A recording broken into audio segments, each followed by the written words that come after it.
The question came up about whether natural family planning is intrinsically evil.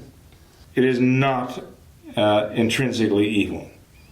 And why do I say that? Well, the individual who posed this question about natural family planning and who drew the conclusion that natural family planning, that is, limiting marital relations to certain times during which conception was unlikely or impossible, the one who drew that, the conclusion that is intrinsically evil, was referring to Pope Pius XI's Casti Connubii, number 54. And this is what he said, quoting Pope Pius XI. "Since, therefore, the conjugal act is destined primarily by nature for the begetting of children, those who in exercising it deliberately frustrate its natural powers and purpose sin against nature, and commit a deed which is shameful and intrinsically vicious." Okay? Now the writer emphasized certain words here, but he is concluding from that statement of Pope Pius XI that this must include natural family planning, that is, timing marital relations to infertile periods, that is intrinsically evil. But he's misreading the statement. And if we look at the statement itself, we see that it doesn't apply to natural family planning. Pope Pius XI is talking about those who are actually not abstaining from the marital act, but are indulging in it. That's what he's talking about.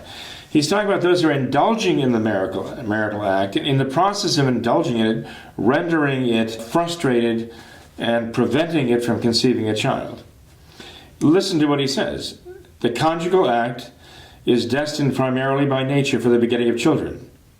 Those who, in exercising it, the word actually means in the Latin, those who are actually doing it, those who are actually availing themselves of it, those who are actually indulging in it, as you might say, in the process of actually doing it, they frustrate the act itself.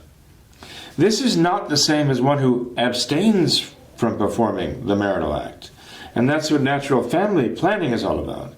It's not about indulging in it, it's about refraining from indulging in it. Pope Pius XI says that to indulge in it in such a way that you frustrate it, that is intrinsically vicious, as he says, intrinsically evil. And that's true, the Church has always taught that. But the Church has never taught that abstaining from the marital act, rather than perverting it, is not intrinsically evil, because there can be justification, good justification, for doing it. There is never a justification for indulging in the marital act and frustrating its life-giving purposes by artificial means and human actions.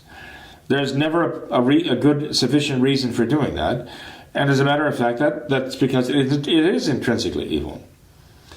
But natural family planning, abstinence for a time, is not intrinsically evil. It can be justified under circumstances. I'll tell you some circumstances in which it is justified. When the priest is offering a nuptial mass for a couple getting married, the actual Roman Missal in its rubrics has the priest address the couple after the communion, just before the last blessing. And the priest is instructed in the rubrics, in the Missal, to traditional Roman Missal, to recommend to the married couple that they abstain from the marriage act. They abstain from the marital act during penitential times of the year. He's supposed to say that from the altar. He doesn't enjoin it on them, but he recommends it to them as a penitential act of abstinence. Even St. Paul talks about those who have husbands and wives living as though they did not. Why? Because of times of persecution. And that evidently means abstaining from the marital rights there. In times of persecution, in fact, he's advising people not to get married, understandably so. In fact, it might be the right thing to do, to abstain, rather than bring children into the world in times of great hardship, in times of famine, for example, or other very serious hardships. It is never permitted to indulge in the marital act, but to thwart the life-giving powers. But it is permitted under serious circumstances, to refrain from and abstain from the marital act. And that's what natural family planning is about. Pope Pius XII laid down some very serious conditions under which it could be justified. But all of those conditions were predicated upon the presumption that the couple had already given life. In other words, they had to already fulfill the primary function, the primary purpose of getting married, and the marriage act, and that is to give life.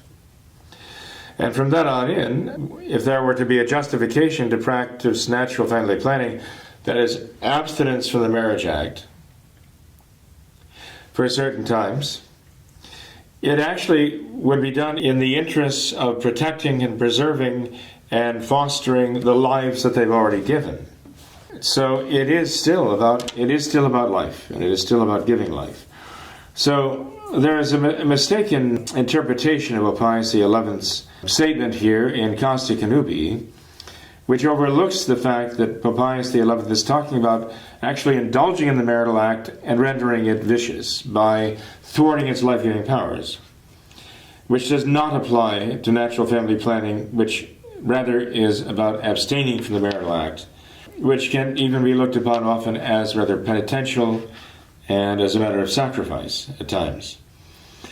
If we add the component that they are wishing to avoid conceiving children for some of the reasons Pope Pius XII gave, serious as they are, rather than indulging in the act and perverting it, they simply elect to abstain from it.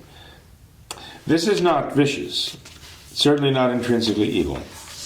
So one has to make the necessary distinctions to come to the right conclusions. To make the mistake in thinking that natural family planning must be intrinsically evil because it is motivated by the desire to avoid conceiving children is to say, basically, that whenever anyone even consents to having the marital act and not having children, when one does not want to conceive a child, indulges in the marital act and rejoices that they did not conceive, as though that were sinful for them to even think these thoughts. But it's not. It's not sinful for them to think these thoughts.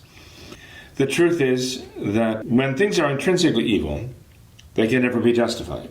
Natural family planning is not intrinsically evil. The Church has said there are circumstances under which it can be justified. In any case, I hope this helps. I don't always know that I'm expressing these thoughts in the clearest possible way, but I hope it is of some help. And if there are questions about this, I do hope you'll ask.